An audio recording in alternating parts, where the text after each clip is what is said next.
오늘은 성경적인 결혼관이 있습니다 라는 말씀으로 하나님 말씀을 나눕니다. 오늘 말씀은 결혼에 대한 이야기가 나와 있습니다. 왜 갑자기 이런 결혼 이야기가 나올까요? 고린도 교회 안에는 너무나 음행이 많았습니다. 여러분, 이걸 이렇게 생각하시면 됩니다. 예수님을 믿는 사람에게는 음행이 없을 것이다. 여러분, 이거는요, 착각이라는 겁니다. 예수님을 믿는 사람이나 믿지 않는 사람의 이혼율이 똑같다고 하는 사실을 믿는 사람이나 믿지 않는 사람 다 같은 비율로 이혼을 한다는 거예요. 놀랍지 않습니까? 세상 사람들이나 믿지 않는 사람들이나 다 똑같이 이혼을 합니다. 여러분, 왜 그럴까요? 예수님을 믿는 사람이라면 이혼을 적게 해야 되는 것 아닙니까? 그런데 똑같다는 것입니다. 한번 생각해 보십시오. 성도는 성도이기 전에 누구입니까? 인간이에요. 성도이기 전에 인간이고 목사이기 전에 인간입니다. 그렇기 때문에 뭐가 있어요? 정욕이 있는 겁니다. 이 정욕의 문제를 신앙적으로 해결하지 못하면 이런 문제에 빠져들 수밖에 없다고 하는 사실입니다. 고린도 교회 안에 대표적인 음행이 있어요. 어떤 음행이 있습니까? 아버지의 아내, 그 아내를 성적 관계로 아들이 맺는다는 것입니다. 이건 완전 난장판이죠. 근데 이 사도 바울이 왜 음행의 문제에 대해서 이렇게 예민하게, 민감하게 반응했을까요? 이유가 있습니다. 이게 음행으로 끝나는 것이 아니기 때문에 그래요. 반드시 우상 숭배로 가고 반드시 이게 신앙의 문제까지 가기 때문에 그렇습니다. 이 당시의 음행은 다른 여자와 성적 관계를 맺는 것도 맞지만 이방 신전에서 창기들과 함께 성적 관계를 맺었다라고 하는 것입니다. 당연히 그 이방 여인들, 그 여인들이 가져온 신앙, 우상 숭배, 그 우상 숭배가 이 고린도 교회 안에 들어오게 되었고 결국은 배교까지 하게 된다라는 것입니다. 그래서 사도 바울은 신앙과 결혼을요 분리하지 않았습니다. 결혼 생활을 잘 하는 것이 신앙 생활을 지켜내는 것이었습니다. 성경은 이걸 우리에게 말씀하고 있습니다. 오늘 성경은 바로 성경적인 결혼관에 대해서 사도 바울이 말씀을 전하고 있습니다. 이 말씀의 내용은 이렇습니다. 사도 바울이 누구입니까? 평생을 혼자 살았던 사람이에요. 결혼했다가 헤어진 사람이 아니라 처음부터 독신남이었습니다. 이 사도 바울은 가족에 대한 부양의 의미도 없었고 교인들에게 자기 가족이 없었기 때문에 경제적인 부담도 주지 않았습니다. 그리고 순교할 때 가족에 대한 부담감도 없었습니다. 바로 이런 상황 속에서 사도 바울이 말하고 있는 거예요. 우리 1절 말씀을 다 같이 읽겠습니다. 너희가 쓴 문제에 대하여 말하면 남자가 여자를 가까이 아니함이 좋으나. 여러분, 이 말씀의 뜻은 이렇습니다. 성경적인 결혼은 최선이 아니라 차선이라는 것입니다. 할 수도 있고 안 할 수도 있고 꼭 결혼을 해야 되는 것만은 아니라는 것이죠. 가정이라는 제도를 하나님께서 만들어 주셨습니다. 그리고 독조하는 것이 좋지 않다라고 말씀하기도 했습니다. 사도 바울을 통해서 왜 결혼은 최선이 아니라 차선이라고 말했냐면 이 신약 시대는요 고난의 시대였습니다. 대부분 핍박을 받았고 순교하게 되었습니다. 여러분, 순교당하는 사람이 만약에 가족이 있다라면, 애가 잔뜩 딸려 있다라면 쉽게 순교를 할 수 있겠어요? 쉽지가 않을 겁니다. 여러분, 내일 주님이 재림하신다면, 오늘 결혼할 기회가 주어진다라면 여러분 결혼하시겠어요? 결혼 안 하시겠어요? 어떻겠습니까? 내일 우리 주님이 재림하신대요. 여러분, 중환자실에서 호흡기를 끼고 있는데 결혼을 한다라면 여러분 결혼을 하시겠어요? 안 하시겠어요? 바로 이런 문제가 초대교회 안에 있었다라는 것입니다. 초대교회 안에는 우리 예수님이 곧바로 오신다고 하는 임박한 종말론을 가지고 있었습니다. 곧 예수님이 오실 줄로 알았습니다. 그러한 생각을 가지고 있고 그러한 믿음이 있었기 때문에 결혼에 대해서 생각을 달리 한 것입니다. 이런 분위기 속에서 결혼해서 애를 낳아봤자 함께 고난당하는 것이 뻔하지 않겠어요? 아비가 죽으면 자식들이 얼마나 불쌍합니까? 그래서 사도 바울은 이 결혼은 최선이 아니라 차선이다라고 말하고 있는 것입니다. 오히려 하나님의 일을 하기 위해서는 혼자 사는 것이 더 낫다, 그것이 최선이다라고 이 말을 하고 있는 것입니다. 여러분, 결혼하지 말라는 게 아니에요. 이 말 속에는 결혼이 우리의 인생이 목적이 돼서는 안 된다는 것입니다. 결혼은 목적이 아니라 하나님의 뜻을 이루기 위한 수단과 과정이 되어야 한다는 것입니다. 그러면 결혼이라는 이 결혼은 차선을 선택하는 경우가 있습니다. 그것은 바로 오늘 성경은 분명하게 말씀합니다. 왜 결혼을 해야 되는가? 그건 음행을 피하기 위하여 결혼하라라는 겁니다. 남자와 여자가 결혼하라 분명히 말씀하고 있습니다. 왜냐하면 결혼이라고 하는 안전한 테두리 안에서 서로 성적인 필요를 채워주라는 것입니다. 두 번째는 외로움을 해결하기 위해서, 또한 세 번째는 허무함을 피하기 위해서. 사람의 본능에는 종족 번식이 있지 않겠습니까? 그런 허무함을 피하기 위해서 또한 마지막 이유가 있습니다. 서로의 신앙의 성장을 위해서, 이런 목적으로 차선을 선택하는 경우도 있다는 것입니다. 이게 오늘 성경의 첫 번째 결혼관입니다. 결혼은 목적이 되어서는 안 되고 결혼은 최선이 아니라 차선이라는 것입니다. 그러니까 꼭 결혼해서 꼭 결혼만 하면 된다는 것은 아닙니다. 결혼을 안 할 수도 있는 거예요. 왜요? 결혼이 우리의 최선이 아니고 우리의 목적이 아니기 때문에 그렇습니다.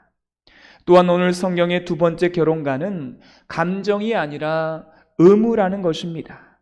우리 3절 말씀을 다 같이 읽겠습니다. 남편은 그 아내에 대한 의무를 다하고 아내도 그 남편에게 그렇게 할지라. 아멘. 여러분, 감정은 결혼해서 오래 살다 보면은 어때요? 서로 결혼해서 오래 살다 보면 육체에 대한 그런 매력이요, 다 사라지게 됩니다. 그래서 이제 의무와 책임이 있어야 하는 것입니다. 어떤 의무와 책임이 있을까요? 이 남자는요, 하나님이 나에게 주신 배우자다. 이런 의무와 책임이 있어야 한다는 것입니다. 육체적인 그러한 성적인 매력은 없어도요, 하나님께서 나에게 주신 배필이다, 배우자다라고 하는 그러한 의무와 책임이 있어야 한다는 것입니다. 이러한 의무와 책임을 다 동원해서요, 결혼 생활을 지켜내는 것입니다. 그래서 결혼은 쌍방향의 의무를 가지고 있어요. 나 혼자만 의무를 지킨다고 되는 게 아닙니다. 상대방도 의무를 지켜야 생계의 의무, 성적인 순결함의 의무를 이 두 사람이 쌍방향으로 지켜야 그 결혼은 계속해서 유지될 수 있다고 하는 것입니다. 그래서 결혼 생활을 잘 유지하려면 내 기분, 내 감정만 주장하지 말고 이건 의무와 책임이다라고 하는 이런 기본적인 고백을 가지고 여러분의 그러한 남편으로서, 아내로서 책임을 다해야 한다라는 것입니다. 또한 오늘 성경의 결혼은 감정이 아니라 의무라는 아주 결정적인 이야기를 4절에 말씀해 주고 있습니다. 우리 4절 말씀을 다 같이 읽겠습니다.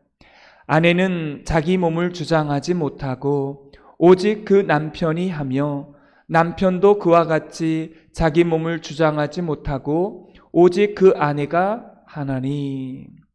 여러분, 이 말씀이요, 얼마나 낯뜨거운 말씀인 줄 아세요? 성경에 저는 이런 말씀이 있다는 게 참 기가 막혀요. 더군다나 결혼도 안 해본 사도 바울이 이런 이야기를 하고 있는 겁니다.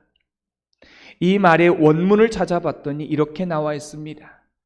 남편이 성적인 욕구를 가지고 아내한테 성적 관계를 요구할 때는 거절하지 말지며, 아내가 동일한 인간으로서 성적인 요구를 가지고 남편에게 요구를 할 때도 남편도 거부하지 말지니, 이렇게 원문에 나와 있어요. 얼마나 낯뜨겁습니까? 여러분, 이게 왜 이러냐면 이게 가정이라는 게 참 놀랍습니다. 가정 안에서 남자와 여자가 안전한 테두리 안에서 성적 욕구를 완벽하게 채우면요, 창녀가 안 보인다는 것입니다. 근데 가정 안에서 성적인 욕구가 완벽하게 채워지지 않았어요. 그러면 어떻게 될까요? 창녀가 눈에 보이게 된다는 것입니다. 바람을 피우게 되어 있어요. 여러분, 그래서 내 남편과 아내가 예수님을 믿기 때문에 잘 견디겠지, 참아주겠지. 여러분, 이거는 어림없는 거예요. 택도 없는 겁니다. 왜요? 사람이니까 정욕이 있게 되어 있는 것입니다. 여러분, 오늘 성경은 말하죠. 사탄에게 내 남편을 던져버리는 거라는 것입니다. 이게 사도 바울의 고백이에요. 사랑하는 성도 여러분, 사도 바울은 총각인데도 이걸 알았습니다.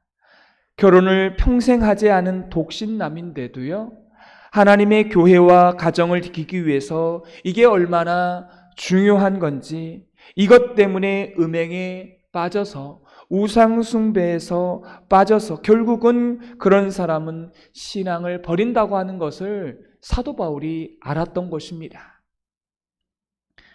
교회도 마찬가지입니다.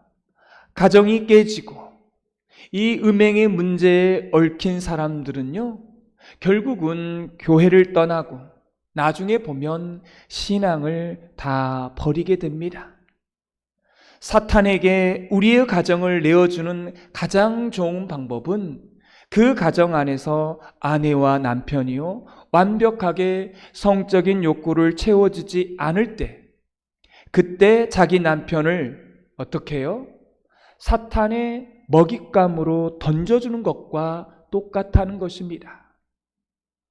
결혼을 했는데 성적인 관계를 하지 않으면 결국은 남편이든 아내든 창녀가 보이고, 그래서 음행을 하게 되고 바람을 피게 되고 결국은 가정이 깨진다라고 하는 것입니다.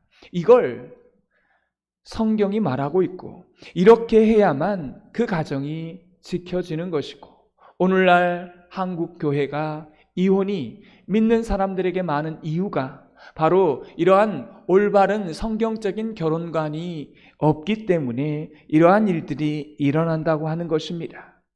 여러분, 이런 이야기가 성경에 다 기록되어 있습니다. 이상한 말씀이 아니라는 거예요. 이런 걸 안 지키니까 믿는 사람들이 다 그렇게 가정이 깨지고 이혼을 한다라는 것입니다. 여러분, 이혼을 그냥 하는 게 아니에요. 누군가가 바람을 피니까 이혼을 하는 거 아니겠습니까? 여러분, 이런 결과가 나오는 거예요. 참 놀라운 것은 가정 안에서 이 모든 욕구가 채워지면 절대로 남성과 여성은 다른데 한눈을 팔지 않는다고 하는 사실입니다. 여러분, 이걸 잊지 마시기 바랍니다. 심지어 오늘 성경은 5절에 이 사도 바울이 얼마나 자세하게 말하냐면 방 쓰는 문제까지도 이제 말합니다. 5절 말씀을 다 같이 읽겠습니다. 서로 분방하지 말라. 다만 기도할 틈을 얻기 위하여 합의상 얼마 동안은 하되 다시 합하라. 이는 너희가 절제 못함으로 말미암아 사탄이 너희를 시험하지 못하게 하려 함이라. 아멘. 예를 들면 이런 겁니다. 이런 건 돼요. 고난주가니까 우리 한 주간 각방 쓰면서 우리가 기도에 전념합시다. 이런 건 되지만 고난주간이 끝나면 부활주일날 합방을 하라는 것입니다. 여러분, 이게 합방의 의미가 그거예요. 여기는 합방이라고 말했지만 그 부부간의 성적인 관계와 의무를 다해야 된다라는 것입니다. 이런 게 안 되면 결국은 사탄에게 시험을 받는다는 것입니다. 사람이니까 다 넘어가게 되어 있다는 거예요. 우리가 알고 있는 요셉의 성적인 시험, 그 시험 받는 장면을 기억하실 것입니다. 보디발의 아내에게 시험 받는 장면을 우리는 알아요. 그 보디발의 아내가 유혹할 때 요셉이 취했던 방법이 뭡니까? 그 자리를 지키면서 허벅지를 찌르면서 기도했습니까? 아니죠. 그 자리를 어떻게 해요? 도망 나왔어요. 더 놀라운 사실은 요셉이 총리가 돼서 얼른 결혼을 했습니다. 사랑하는 성도 여러분, 이게 바로 하나님의 메시지입니다. 기도를 핑계 삼아서 각방서서는 안 된다는 것입니다. 여러분, 이건 기도의 문제가 아니에요. 결국은 나중에 그 문제가 해결되지 않으면 기도할 수 없는 우상 숭배까지 빠져버리게 된다는 것입니다. 사랑하는 성도 여러분, 그래서 오늘 성경은 말합니다. 이 사도 바울은 나와 같기를 원하노라. 되도록이면 결혼을 안 했으면 좋겠다. 이 말을 하고요. 두 번째는 성경은 말합니다. 구약에는 결혼을 통해서 결혼하라고, 그래서 가족이라는 제도를 만들어 주었지만 신약 시대에 와서는 임박한 종말론, 이러한 종말론 때문에, 그리고 이 고난의 시대를 살아가는 예수님이 재림한다고 하는 이 대환란이 일어난다고 하는 이 마지막 때는요, 선택하라는 것입니다. 결혼을 해도 되고 안 해도 된다는 거예요. 그 대신 오늘 성경은 말합니다. 결혼이 목적이 아니라는 거예요. 하나님의 뜻을 이루기 위한 수단과 도구로 잘 사용하고, 그리고 이 음행을 피하기 위해서 자기의 육체를 절제하지 못하거든 반드시 결혼하라는 겁니다. 그리고 결혼의 테두리 안에서 부부간의 의무와 책임을 다하라는 거예요. 그런 가정만이 사탄의 유혹으로부터 지켜낼 수 있다는 것입니다. 사랑하는 성도 여러분, 이 말씀이 여러분 안에 또 가정 안에 반드시 지켜지게 되기를 소망합니다. 또한 여러분의 자녀들에게 이 말씀을 정확하게 전해 주십시오. 너희들 절대로 각방을 쓰면 안 된다고. 단기간의 동안은 쓰더라도 반드시 각방을 쓰지 말고 합방하라고. 그리고 부부간의 의무를 다하지 않으면 사탄의 입에다가 자기 남편의 먹잇감을 던지는 것이다라고. 특별히 한국 사회에는 너무도 위험해요. 마음만 먹으면 여자를 불러다가 매춘할 수 있는 나라가 우리나라입니다. 마음만 먹으면 전화 한 통화만 하면요, 여자들이 집으로 와요. 그런 나라가 우리나라입니다. 이런 세상 속에서 가정 안에서 이런 원리가 지켜지지 않는다라면 그냥 내 가정을 포기하겠다는 것과 똑같은 겁니다. 각방을 쓰면 이런 일이 일어나는 거예요. 여러분, 그래서 이런 성경적인 원리가 또한 신앙 가운데 지켜지는 저와 여러분이 되시고 또 여러분의 가정의 자녀들이 되기를 주님의 이름으로 축원합니다. 오늘 말씀의 느낌과 깨달은 점을 적어보시고 해야 될 것과 하지 말아야 될 것을 한 가지씩 적어보시고 이 말씀대로 사는 하루가 되게 달라고 기도하는 시간 갖겠습니다. 기도하겠습니다. 하나님 아버지, 음행하고 바람을 피고 이혼하는 이유가 가정 안에서 부부간에 성적인 만족이 되어지지 않을 때 일어난다고 하는 사실을 또한 오늘 말씀해 주셨습니다. 올바른 결혼관이 없을 때 음행에 빠지게 되고 그 음행이 우상숭배를 가져오고 그 우상숭배가 결국은 배교하고 신앙을 저버리게 되는 일들이 일어나게 됩니다.